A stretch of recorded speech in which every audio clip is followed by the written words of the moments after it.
आज की वीडियो की जो हमारी आउटलाइन है उसमें हमने जो डिमांड के जितने भी कॉन्सेप्ट्स हैं उनको देखेंगे। उसके अलावा इलास्टिसिटी ऑफ डिमांड, उसमें उसकी डिक्रीज होगी और कंज्यूमर की परचेजिंग पावर नहीं होगी तो उसको हम डिमांड कंसीडर नहीं करते। तो डिमांड के लिए विलिंगनेस और एबिलिटी या परचेजिंग पावर दोनों का होना जरूरी है। Elastic demand, perfectly elastic demand के अंदर क्या होता है कि अगर किसी गुड की प्राइस, तो हमारे पास जो सबसे पहला मेथड है वो परसेंटेज मेथड है। परसेंटेज मेथड एक कॉमन मेथड है जो कि बाकी भी जो टाइप्स है इलास्टिक, आप अपना कॉन्सेप्ट को मजीद क्लियर करना चाहते हैं। तो नेक्स्ट हम आर्क इलास्टिसिटी को देखते हैं। तो आर्क इलास्टिसिटी में हमारे पास जो अस्सलाम वालेकुम everyone, welcome back on my YouTube channel, this is me Anila Nawaz. तो आज की वीडियो के अंदर हमने जितने भी अपने प्रीवियस कॉन्सेप्ट्स को अपनी प्रीवियस वीडियोस के अंदर कवर किया है उनको क्विकली रिवाइज करेंगे ताकि वो स्टूडेंट्स जो पूरी वीडियोस जिनके पास देखने का टाइम नहीं है उनको हम फैसिलिटेट कर सकें। वो पूरी वीडियोस को या पूरा अलग अलग से हर वीडियो को देखने की बजाय सिर्फ एक वीडियो देखें ताकि जितने भी प्रीवियस हमने कॉन्सेप्ट्स कवर किए हैं उनके क्विकली रिवाइज हो सके। तो वो स्टूडेंट्स जिनके पास उनके मतलब लास्ट मोमेंट पे वो ये वीडियो देख रहे हैं, उनके पास बिल्कुल टाइम नहीं है अलग अलग से वीडियोस देखने का, तो सिर्फ इस शॉर्ट से वीडियो के अंदर उनके सारे ये जो कॉन्सेप्ट्स हैं वो कवर हो जाएंगे।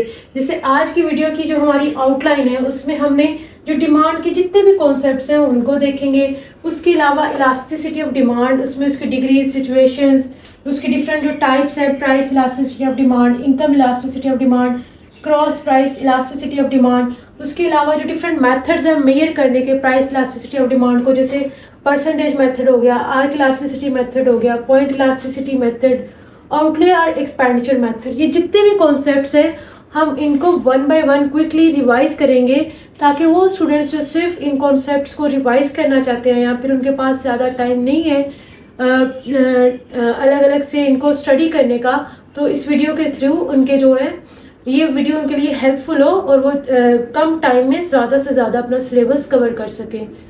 तो without wasting any further time हम स्टार्ट करते हैं अपनी वीडियो, और सबसे पहले हम स्टार्ट करते हैं डिमांड से। तो आज के इस रैपिड रिवीजन सेशन में हम सबसे पहले स्टार्ट करते हैं डिमांड के कॉन्सेप्ट से। तो सबसे पहले हम देखते हैं कि हमारे पास डिमांड क्या होती है।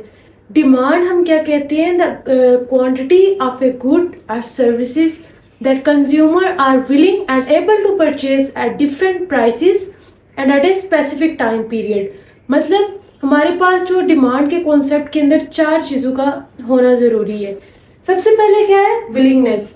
विलिंगनेस से मुराद ये है कि कंज्यूमर जो है ना वो उसकी विलिंगनेस होनी चाहिए कि वो गुड को परचेज करे, मतलब उसके अंदर ये ख्वाहिश होनी चाहिए कि वो उस गुड को परचेज करना चाहता है। और दूसरे नंबर पे हम आ जाते हैं परचेजिंग पावर और एबिलिटी।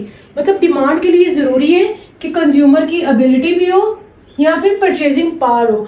ये नहीं कि उसकी विलिंगनेस तो है, वो गुड को खरीदना तो चाहता है लेकिन उसकी परचेजिंग पावर नहीं है, उसके पास इतने पैसे नहीं है या उसके पास इतने रिसोर्सेज नहीं है कि वो उस गुड को परचेज कर सके। तीसरा पॉइंट क्या है, डिफरेंट प्राइसेस।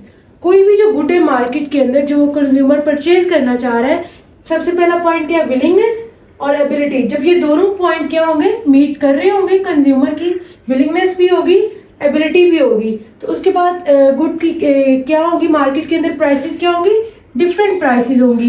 कोई उसकी एक प्राइस नहीं होगी जिसके ऊपर क्या होगी, वो गुड कंज्यूमर को मिल रही होगी, और एक स्पेसिफिक टाइम पीरियड होगा। चौथा पॉइंट हमारा क्या है, स्पेसिफिक टाइम पीरियड। मतलब ये नहीं कि वो गुड अनलिमिटेड टाइम पीरियड के लिए होगी, वो एक स्पेसिफिक टाइम पीरियड होगा और उसके अंदर वो गुड उसको डिफरेंट प्राइसेस के ऊपर डिफरेंट जो सेलर्स होंगे उनके पास अवेलेबल होगी। तो डिमांड के लिए ज़रूरी है विलिंगनेस और एबिलिटी।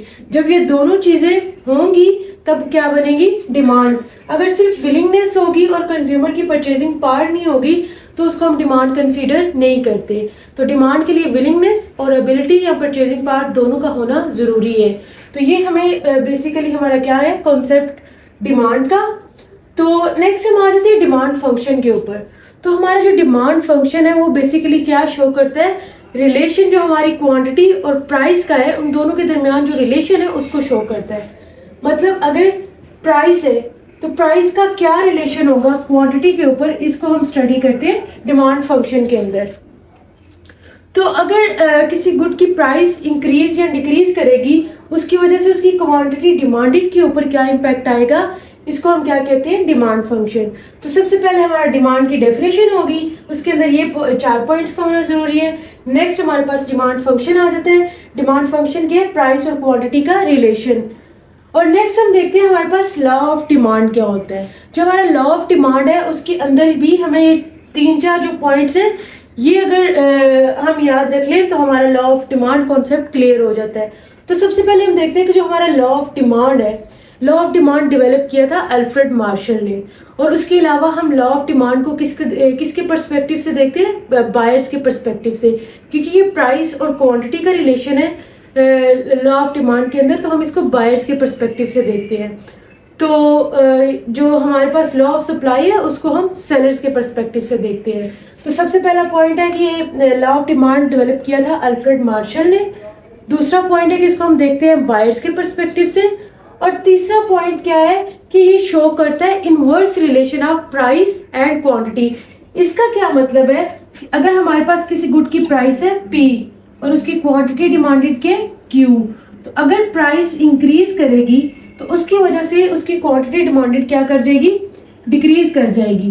तो लॉ ऑफ डिमांड हमें बताता है इस इनवर्स रिलेशनशिप को कि किसी गुड की प्राइस के इंक्रीज होने की वजह से उसकी क्वांटिटी डिमांडेड क्या कर जाएगी, डिक्रीज कर जाएगी।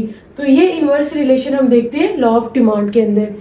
नेक्स्ट इसमें मेन जो पॉइंट है वो क्या है, सेट्रस पेरिबस। सेट्रस पेरिबस का क्या मतलब है कि किसी एक फैक्टर को लॉ ऑफ डिमांड के अंदर अगर हम रखेंगे वेरिएबल और बाकी सारे फैक्टर्स को हम कांस्टेंट कर देंगे, तो उस एक फैक्टर के चेंज होने की वजह से जो हमारी डिमांड क्वांटिटी डिमांडेड के ऊपर इम्पैक्ट आएगा उसे हम क्या कहते हैं, सेट्रस पेरिबस। तो लॉ ऑफ डिमांड के अंदर अगर हम देखें, इसको एक्सप्लेन करें, तो अगर हम एक फैक्टर हमारे पास क्या है, प्राइस, इसको हम कर देते हैं वेरिएबल, तो इसके चेंज होने की वजह से क्वांटिटी डिमांडेड के ऊपर जो इम्पैक्ट आएगा उसको हम देखते हैं सेट्रस पेरिबस के अंदर। तो इसमें बाकी जो फैक्टर्स हैं जैसे इनकम हो गया, प्रेफरेंसेस हो गई, टेस्ट हो गए, फ्यूचर एक्सपेक्टेशंस होगी, ये सारे फैक्टर्स को अगर हम कांस्टेंट कर देंगे, सिर्फ प्राइस को वेरिएबल रखेंगे, तो ये क्या होगा, सेट्रस पेरिबस। तो लॉ ऑफ डिमांड के अंदर ये 4 पॉइंट जो है ये मेन पॉइंट है जिनको हम याद रखें। तो ये हमारा क्या है, लॉ ऑफ डिमांड। तो लॉ ऑफ नेक्स्ट हमारे पास है डिमांड कर्व। तो डिमांड कर्व हम किसे कहते हैं, डिमांड कर्व शो करते हैं किसी भी कोई भी गुड जो कंज्यूमर चूज करेगा उसके ऊपर जो उस गुड की प्राइस होगी, इन दोनों के रिलेशन को हम शो करते हैं डिमांड कर्व के थ्रू। मतलब अगर कोई कंज्यूमर चूज करता है क्वांटिटी Q किसी भी गुड की, तो उसके ऊपर जो उसकी प्राइस P होगी, तो इन दोनों के रिलेशन को हम शो करते हैं डिमांड कर्व के थ्रू। तो ये हमारे पास क्या है, डिमांड कर्व। तो हमारा जो डिमांड कर्व है हमेशा क्या होता है, डाउनवर्ड स्लोपिंग। डाउनवर्ड स्लोपिंग क्यों होते हैं, क्योंकि जो हमारी प्राइस और क्वांटिटी का रिलेशन है लॉ ऑफ डिमांड में, जैसे हमने पढ़ा कि वो इनवर्स रिलेशन है। मतलब प्राइस के इंक्रीज होने से क्वांटिटी डिमांडेड क्या करेगी, डिक्रीज करेगी। तो इसका मतलब है जो इसकी वजह से क्या है, हमारा डिमांड कर्व डाउनवर्ड स्लोपिंग होगा। तो डिमांड कर्व क्या है, क्वांटिटी और प्राइस के रिलेशन। कोई भी क्वांटिटी जो कंज्यूमर चूज करेगा उसकी उस पे जो उसकी प्राइस होगी उसके रिलेशन को हम किस में शो करते हैं, डिमांड कर्व के थ्रू।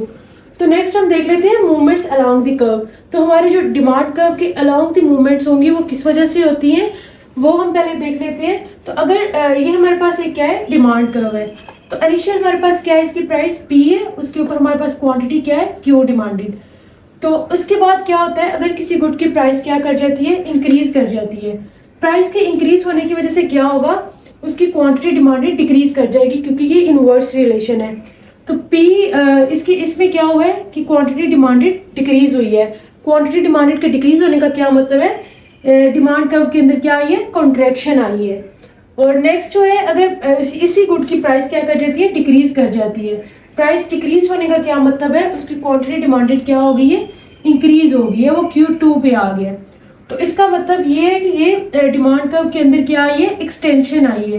क्यों, क्योंकि क्वांटिटी डिमांडेड जो है वो इंक्रीज हुई है। तो इंक्रीज होने की वजह से डिमांड कर्व में एक्सटेंशन आएगी, और क्वांटिटी अगर डिक्रीज करेगी उसकी डिमांड, तो उसकी वजह से क्या होगी, कॉन्ट्रैक्शन होगी। तो ये हमारे पास क्या है, मूवमेंट अलोंग द कर्व। तो इसमें नेक्स्ट हमारे पास आ जाती है शिफ्ट्स इन डिमांड कर्व। हमारा डिमांड कर्व शिफ्ट कब होता है? शिफ्ट तब होगा जब एक हमारे पास यहाँ पे demand movement along the curve तब होगी जब हमारे पास सिर्फ वेरिएबल होगी प्राइस और बाकी सारे फैक्टर्स क्या होंगे? कांस्टेंट होंगे। लेकिन शिफ्ट्स कब आएंगे डिमांड कर्व के अंदर? जब हम प्राइस को क्या कर देंगे? कांस्टेंट कर देंगे और बाकी वेरिएबल्स को कंसीडर करेंगे। जैसे हम हमारे पास जो शिफ्ट्स इन डिमांड कर्व में वो किसकी वजह से आएंगी? अगर प्राइस को हम कांस्टेंट कंसीडर कर देते हैं और बाकी सारे फैक्टर्स को हम वेरिएबल कंसीडर करते हैं।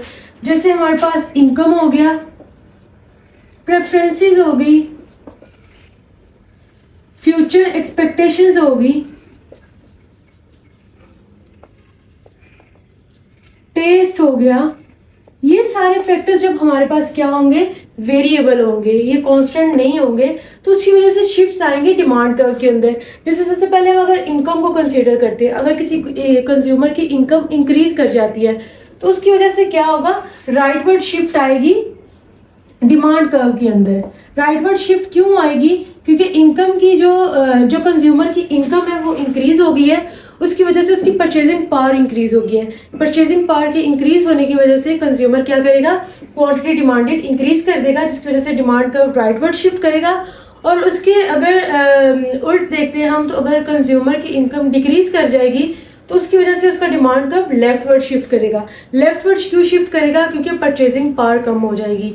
तो ये शिफ्ट्स होंगे डिमांड कर्व की राइटवर्ड या लेफ्टवर्ड, किसकी वजह से? इन फैक्टर्स के चेंज होने की वजह से। और मूवमेंट अलोंग द कर्व होंगी इन फैक्टर्स के कांस्टेंट होने की वजह से, और सिर्फ हम वेरिएबल रखेंगे प्राइस को। तो ये हमारे पास सारा कॉन्सेप्ट किसके? डिमांड कर्व का। तो डिमांड के बाद अब हम नेक्स्ट आ जाते हैं इलास्टिसिटी ऑफ डिमांड के कॉन्सेप्ट के ऊपर। तो इलास्टिसिटी ऑफ डिमांड के अंदर क्या होता है? जैसे हमने डिमांड में देखा कि प्राइस के चेंज होने की वजह से क्वांटिटी डिमांडेड के ऊपर इम्पैक्ट आता है, वो चेंज होती है। अगर प्राइस इंक्रीज करेगी तो क्वांटिटी डिमांडेड क्या करेगी? डिक्रीज करेगी। लेकिन इलास्टिसिटी ऑफ डिमांड के अंदर हम क्या देखते हैं कि प्राइस की कितना परसेंट चेंज आएगा प्राइस में, तो उसकी वजह से कितने परसेंट हमारी जो है जो क्वांटिटी डिमांडेड है वो चेंज होगी। मतलब जो चेंज है उसको हम मेजर किसके थ्रू करते हैं? इलास्टिसिटी ऑफ डिमांड के थ्रू, कि कितने परसेंट चेंज आएगा हमारी जो डिमांड है उसके अंदर। तो इसके अंदर इलास्टिसिटी ऑफ डिमांड की आगे हमारे पास डिफरेंट टाइप्स आ जाती है। तो सबसे पहले हमारे पास टाइप है प्राइस इलास्टिसिटी ऑफ डिमांड।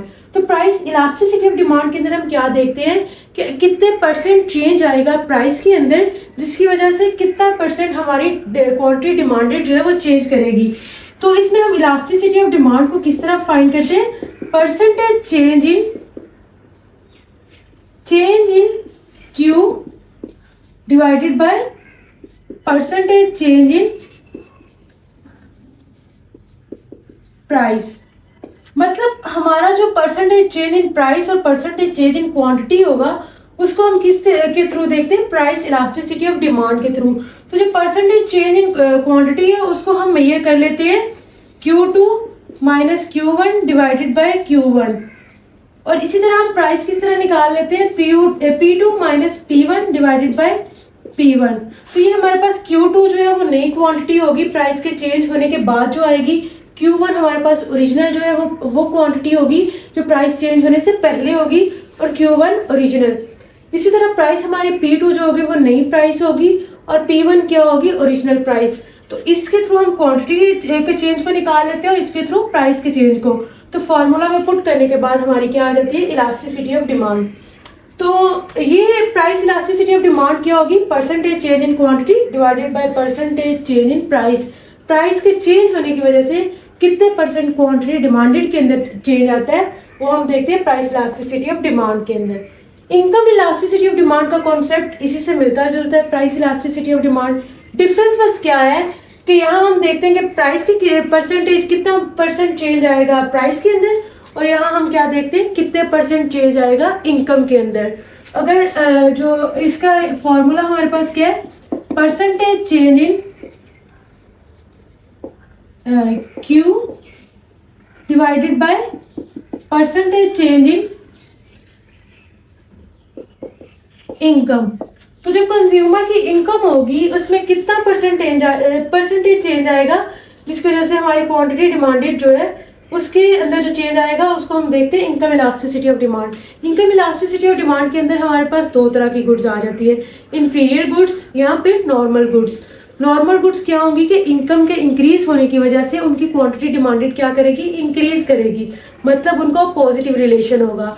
लेकिन इन्फीरियर गुड्स क्या होंगी, इन्फीरियर गुड्स में इनकम के इंक्रीज होने की वजह से उनकी क्वांटिटी डिमांडेड डिक्रीज कर जाएगी। तो वो इन्फीरियर गुड्स और इनकम का आपस में क्या होगा, नेगेटिव रिलेशन होगा। तो इनकम इलास्टिसिटी ऑफ डिमांड क्या है कि इनकम के अंदर कितना परसेंट चेंज आएगा और उसकी वजह से जितने परसेंट चेंज आएगा क्वांटिटी के अंदर, उसको हम देखते हैं इनकम इलास्टिसिटी ऑफ डिमांड के थ्रू। नेक्स्ट हम आ जाते हैं, जो थर्ड टाइप है हमारे पास इलास्टिसिटी ऑफ डिमांड की, वो cross price elasticity of demand है। Cross price elasticity of demand के अंदर क्या होता है कि किसी एक गुड की प्राइस अगर इंक्रीज करती है या डिक्रीज करती है तो उसकी वजह से किसी दूसरी गुड की डिमांड के ऊपर जो इम्पैक्ट आएगा उसे हम क्या कहते हैं, cross price elasticity of demand.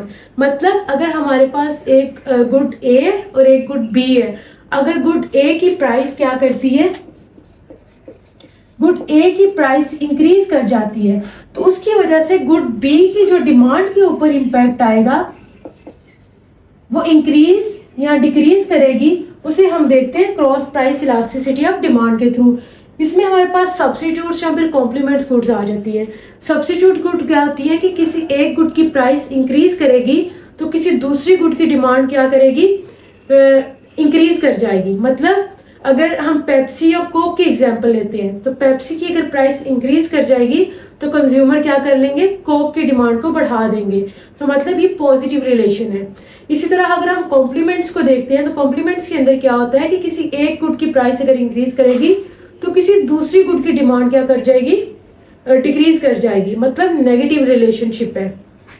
तो ये जो हमारे पास cross price elasticity of demand है, इसमें क्या होता है, percentage change in quantity of good B divided by percentage change in price of good A। तो cross price elasticity of demand के अंदर हम कैसे फाइंड करते हैं elasticity of demand, percentage change in quantity of good B due to percentage change in price of good A. तो ये हमारे पास जो तीन तरह की इलास्टिसिटी ऑफ डिमांड्स है वो है और उनको मेजर करने के इनके फॉर्मूलाज हैं। आगे इनको मेजर करने के डिफरेंट मेथड्स हैं। जैसे प्राइस इलास्टिसिटी ऑफ डिमांड को हम 4 डिफरेंट मेथड्स के थ्रू मेजर कर सकते हैं, जबकि इनकम इलास्टिसिटी और क्रॉस इलास्टिसिटी ऑफ डिमांड को हम बेसिकली एक ही मेथड के थ्रू सॉल्व कर लेते हैं, एक ही मेथड के थ्रू हम इसको फाइंड कर लेते हैं। लेकिन उससे पहले मेथड्स में पढ़ने से पहले हमें पता होना चाहिए कि जो हमारे पास डिफरेंट डिग्रीज है या फिर जो हम मेजर करते हैं इलास्टिसिटी ऑफ डिमांड को, हमें किस तरह पता चलेगा कि हमारी डिमांड इलास्टिक है, इन इलास्टिक है या फिर यूनिटरी इलास्टिक है। उसके लिए हमें इलास्टिसिटी ऑफ डिमांड की डिग्रीज का पता होना ज़रूरी है। तो सबसे पहले हम देख लेते हैं कि degrees of elasticity of demand या फिर डिफरेंट जो सिचुएशन है इलास्टिसिटी ऑफ डिमांड की वो क्या होती है। नेक्स्ट जो हमारे पास डिफरेंट डिग्रीज या सिचुएशन है इलास्टिसिटी ऑफ डिमांड की, उसमें सबसे पहली जो सिचुएशन या डिग्री है वो क्या है, perfectly elastic demand. Perfectly elastic demand के अंदर क्या होता है कि अगर किसी गुड की प्राइस में एक स्मॉल चेंज आएगा तो उसकी वजह से क्या होगा, उसकी क्वांटिटी डिमांडेड के अंदर इनफाइनाइट चेंज आएगा। मतलब अगर जो प्राइस है उसमें एक 20% या फिर 10% या फिर 5%, बहुत स्मॉल चेंज 5% भी आएगा तो उसकी वजह से क्या होगा, उसकी क्वांटिटी डिमांडेड के अंदर इनफाइनाइट चेंज आएगा। तो उसे हम क्या कहते हैं, परफेक्टली इलास्टिक डिमांड। ये एक इमेजिनरी सिचुएशन है। इमेजिनरी सिचुएशन क्यों है, क्योंकि रियल लाइफ में ऐसा पॉसिबल नहीं होता कि किसी गुड की हल्की सी प्राइस चेंज है और उसकी वजह से इनफाइनाइट चेंज आए। तो उसकी न्यूमेरिकल वैल्यू क्या है, ये इन्फिनिटी होती है। और ग्राफ क्या होगा, हॉरिजॉन्टल स्ट्रेट लाइन। मतलब क्या होगा कि प्राइस में स्मॉल चेंज आ रहा है, उसकी वजह से क्वांटिटी डिमांडेड क्या हो गई है, इनफाइनाइट हो गई है। तो ये क्या होगा, हॉरिजॉन्टल स्ट्रेट लाइन। नेक्स्ट जो हमारे पास सिचुएशन है वो क्या है, perfectly in elastic demand. Perfectly in elastic demand के अंदर क्या होता है कि अगर किसी गुड की प्राइस जो है वो इंक्रीज या डिक्रीज करेगी, उसके अंदर चेंज आएगा तो उसकी वजह से क्या होगा, हमारी जो क्वांटिटी डिमांडेड है उसके अंदर कोई चेंज नहीं आएगा, मतलब जीरो होगा। बेशक प्राइस इंक्रीज कर रही है, डिक्रीज कर रही है, लेकिन उस गुड की क्या है, क्वांटिटी डिमांडेड सेम है, उसमें कोई चेंज नहीं आ रहा। तो उसकी न्यूमेरिकल वैल्यू क्या है, जीरो है। जीरो क्यों है, क्योंकि हमारी क्वांटिटी डिमांडेड में कोई चेंज ही नहीं आ रहा। तो इसका जो ग्राफ है वो क्या होगा, वर्टिकल स्ट्रेट लाइन, मतलब प्राइस चेंज हो रही है लेकिन क्वांटिटी डिमांडेड सेम है। तो इसे हम किससे शो करते हैं, वर्टिकल स्ट्रेट लाइन से। तो ये भी हमारे पास एक इमेजिनरी सिचुएशन है, क्योंकि रियल लाइफ में ऐसा पॉसिबल नहीं होता। नेक्स्ट जो हमारे पास डिग्री है वो क्या है, यूनिटरी इलास्टिक। यूनिटरी इलास्टिक का क्या मतलब है कि अगर हमारी प्राइस के अंदर 10% चेंज आएगा तो क्वांटिटी डिमांडेड में भी कितना चेंज आएगा, 10%। कोई भी चेंज नहीं आएगा। अगर 10% चेंज हो रहा है प्राइस के अंदर तो 10% ही क्वांटिटी डिमांडेड के अंदर चेंज आ रहा है, तो वो किसके इक्वल होगा, उसकी न्यूमेरिकल वैल्यू क्या है, 1 के इक्वल है, क्योंकि चेंज तो कोई आ ही नहीं रहा। 10% प्राइस चेंज हो रही है और 10% ही क्वांटिटी चेंज हो रही है। तो इसका ग्राफ क्या होगा, डाउनवर्ड स्लोपिंग होगा हमारे पास जो यूनिटरी इलास्टिक डिमांड है। तो ये भी हमारे पास एक इमेजिनरी सिचुएशन है, क्योंकि रियल लाइफ में ऐसा पॉसिबल नहीं है कि किसी गुड की प्राइस अगर 10% इंक्रीज करिए तो उसकी वजह से 10% ही डिमांड में चेंज आएगा। तो ये तीनों हमारे पास जो है ये क्या है, इमेजिनरी सिचुएशंस है। नेक्स्ट हमारे पास जो डिग्री है वो क्या है, relatively elastic demand. Relatively elastic demand का क्या मतलब है कि अगर किसी गुड के अंदर स्मॉल चेंज आता है उसकी प्राइस के अंदर, तो उसका जो percentage change in quantity demanded होगा वो ज़्यादा आएगा। मतलब percentage change in quantity demanded greater than होगा परसेंटेज चेंज इन प्राइस। तो उसकी वजह से हमारे पास जो न्यूमेरिकल वैल्यू आएगी रिलेटिवली इलास्टिक डिमांड की, वो ग्रेटर देन 1 होगी। जब भी हमारे पास इलास्टिसिटी ऑफ डिमांड को हम मेजर करेंगे और हमारी वैल्यू ग्रेटर देन 1 होगी, तो इसका क्या मतलब है, हमारी जो डिमांड है वो रिलेटिवली इलास्टिक डिमांड है। तो रिलेटिवली इलास्टिक डिमांड का क्या मतलब है कि स्मॉल चेंज प्राइस में आएगा, उसकी वजह से जो क्वांटिटी डिमांडेड के अंदर चेंज होगा वो लार्ज होगा। तो इसका जो हमारे पास ग्राफ होगा वो फ्लैटर होगा। तो नेक्स्ट जो हमारे पास डिग्री है वो क्या है, relatively inelastic demand. Relatively inelastic demand का क्या मतलब है, जो हमारे पास percentage change in quantity demanded होगा वो लेस देन होगा परसेंटेज चेंज इन प्राइस। मतलब जो अगर प्राइस चेंज होगी, इंक्रीज या डिक्रीज करेगी, तो उसकी वजह से क्वांटिटी डिमांडेड के ऊपर इतना ज़्यादा उसका इम्पैक्ट नहीं आएगा, स्मॉल चेंज आएगा। तो इसके लिए हमारे पास जो न्यूमेरिकल वैल्यू होगी बिटवीन 0 एंड 1 होगी, और इसका ग्राफ हमारे पास क्या होगा, स्टीपर होगा। जब भी हमारे पास इलास्टिसिटी ऑफ डिमांड की वैल्यू लेस देन 1 होगी तो उसका मतलब हमारी डिमांड क्या है, इनइलास्टिक। अभी हमने देखा कि जो हमारे पास डिग्रीज एंड डिफरेंट सिचुएशंस है इलास्टिसिटी ऑफ डिमांड की, वो कौन कौन सी है। तो अब हम जो है प्राइस, जैसे हमने पहले जो डिफरेंट टाइप्स है इलास्टिसिटी ऑफ डिमांड को वो देख लिए हैं कि हमारे पास प्राइस इलास्टिसिटी ऑफ डिमांड है, इनकम इलास्टिसिटी ऑफ डिमांड, या फिर cross price elasticity of demand. ये डिफरेंट टाइप्स है हमारे पास इलास्टिसिटी ऑफ डिमांड की। लेकिन अब हम इन जो इलास्टिसिटी ऑफ डिमांड्स है इनको हम मेजर कैसे कर सकते हैं, हमें कैसे पता चलेगा कि हमारी डिमांड इलास्टिक है, इनइलास्टिक है, या फिर यूनिटरी इलास्टिक है। तो हमारे पास जो सबसे पहले आ जाती है प्राइस इलास्टिसिटी ऑफ डिमांड, उसको मेजर करने के हमारे पास 4 डिफरेंट मेथड्स हैं। तो हमारे पास जो सबसे पहला मेथड है वो परसेंटेज मेथड है। परसेंटेज मेथड एक कॉमन मेथड है जो कि बाकी भी जो टाइप्स है इलास्टिसिटी ऑफ डिमांड की उनके अंदर यूज़ होता है। जैसे इनकम इलास्टिसिटी ऑफ डिमांड को हम इसी मेथड के थ्रू मेजर करते हैं। इसके अलावा cross price elasticity of demand को हम इसी मेथड के थ्रू फाइंड करते हैं। लेकिन प्राइस इलास्टिसिटी ऑफ डिमांड को हम बाकी और 3 मेथड्स के थ्रू भी फाइंड करेंगे। तो सबसे पहले हम देखते हैं कि हमारे पास परसेंटेज मेथड क्या होता है। परसेंटेज मेथड के अंदर हम क्या करते हैं, परसेंटेज चेंज इन क्यू फाइंड करते हैं और उसको डिवाइड कर देते हैं परसेंटेज चेंज इन प्राइस। तो हमारे पास जो फॉर्मूला है इलास्टिसिटी ऑफ डिमांड को परसेंटेज मेथड के थ्रू फाइंड करने का वो ये आ जाएगा। यहाँ पे जो हमारे पास ये चेंज इन क्यू है ये हम किस तरह फाइंड करेंगे, Q2 जो हमारी नई क्वांटिटी डिमांडेड होगी उसको माइनस कर देंगे ओरिजिनल क्वांटिटी से जो प्राइस चेंज होने से पहले होगी। इसी तरह हम चेंज इन प्राइस फाइंड कर लेंगे और इसको हम ओरिजिनल प्राइस और ओरिजिनल क्वांटिटी से क्या कर देंगे, मल्टीप्लाई कर देंगे। तो हमारे पास परसेंटेज चेंज इन आ जाएगा, इलास्टिसिटी ऑफ डिमांड आ जाएगी। तो अगर हमारी वैल्यू ग्रेटर देन 1 आएगी तो इसका मतलब हमारी डिमांड क्या है, इलास्टिक है। लेस देन 1 होगी मतलब 0 और 1 के बिटवीन होगी तो इसका मतलब इनइलास्टिक है। और अगर 1 आएगी तो इसका क्या मतलब है, यूनिटरी इलास्टिक है। तो ये हमारे पास क्या है, परसेंटेज मेथड। नेक्स्ट हमारे पास क्या है, आर्क इलास्टिसिटी मेथड। तो आर्क इलास्टिसिटी मेथड हम बेसिकली यूज क्यों करते हैं, इसके अंदर क्या होता है, परसेंटेज मेथड के अंदर क्या होता है कि जब हम प्राइस या क्वांटिटी को क्या करते हैं, रिवर्स करते हैं। अगर हमारी जो चेंज आने के बाद प्राइस या क्वांटिटी आई है उसको हम ऊपर ले आते हैं और जो हमारी ओरिजिनल है उसको नीचे कर देते हैं, रिवर्स कर देते हैं, तो उसकी वजह से क्या होता है कि हमारी इलास्टिसिटी ऑफ डिमांड चेंज हो जाती है। तो उसको, इस इशू को, यानी जो ड्रॉबैक है हमारे पास परसेंटेज मेथड का, इसको सॉल्व करने के लिए हम यूज़ करते हैं आर्क इलास्टिसिटी मेथड।